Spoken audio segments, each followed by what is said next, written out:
Hey, good morning, everybody. Just wanted to bring you the Daily Chase. Today's Daily Chase is titled Moses Wanted Habitation, Not Visitation.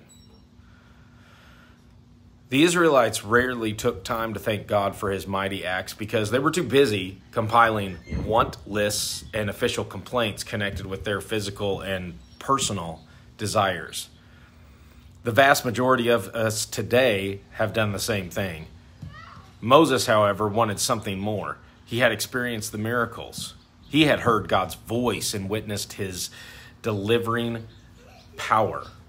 More than any other person alive at that time, Moses had even experienced the manifest presence of God in measure in temporary visitation.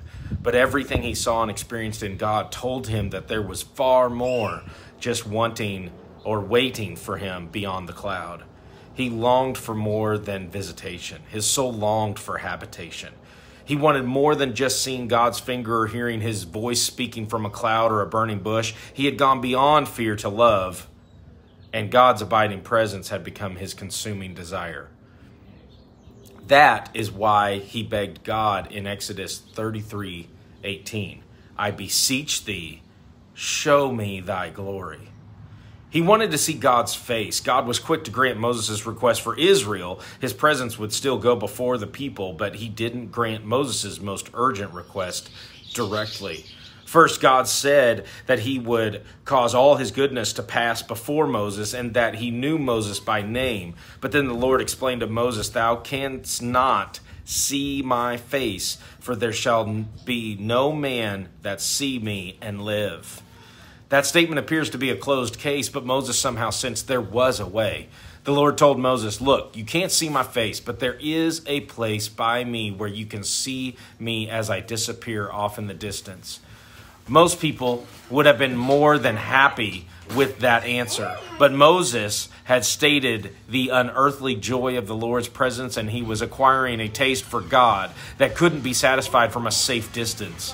A hunger had been ignited in his being that would drive him to risk death in God's presence to achieve satisfaction.